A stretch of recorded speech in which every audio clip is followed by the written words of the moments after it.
Hi everyone, this is Raven Mini Voices, and today I'd like to talk about incense and incense prayers.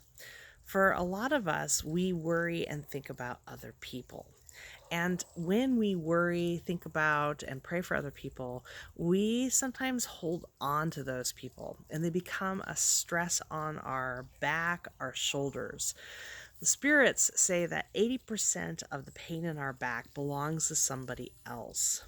So it's really important to release that worry, that those thoughts, and that pressure that we hold on to for other people.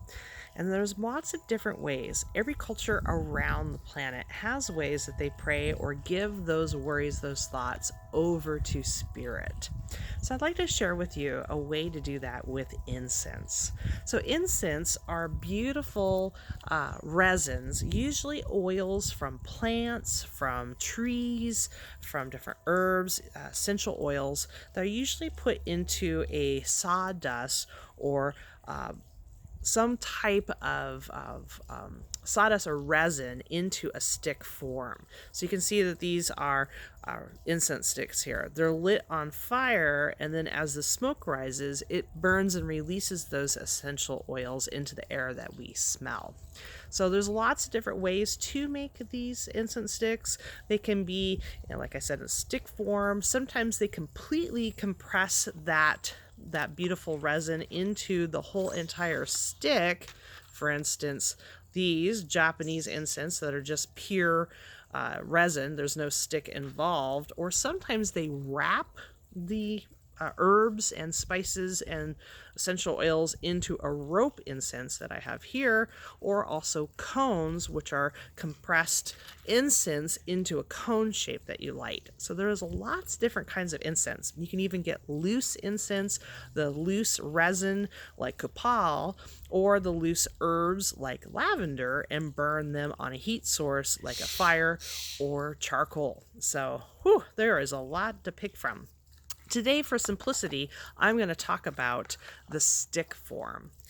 So again, use your nose to find what one works and smells the best for you. You also might want to think about the smoke. If you don't want a lot of smoke and you want pretty clean burning incense, these Japanese incense work great. If you don't mind a little bit more smoke and you want a nice smell, good old classic Nag Champa has been around forever. And if you want a traditional incense stick, jowl sticks, which you can get in Chinese or Oriental markets, are great and used as blessings. So with the jowl or prayer sticks, it's very traditional to pray with 3 sticks. 1, 2, 3. Oh, there you go. 1, 2, 3. So these 3 sticks can represent past, present, and future. They can also be that prayer for different people. So when praying to Kuan Yin or different goddesses, it's very traditional to have 3 incense sticks. You can do it with 1 stick or 3, up to you, but you want to think about these sticks as holding your prayers. So if you're praying for somebody, you'll hold the incense sticks, or you can hold them to your heart and think about that person. So think about that loved one that might be struggling, or a friend, maybe a parent that's going through a hard time, maybe even a teacher or a neighbor. Think about them, think about what it is they're going through, and think about that prayer that you pray for them, that they get insight or healing or assistance or help. And as you're praying, place that prayer into the stick. Once you have that prayer, then you're going to light it on fire and let the smoke go. This symbolizes the smoke of releasing that prayer up to spirit, up to the divine, releasing it from your hold. So you want to put this then into a pot of sand or into the earth, or if you have an incense holder that has a little hole to hold it and collect that ash that falls from it.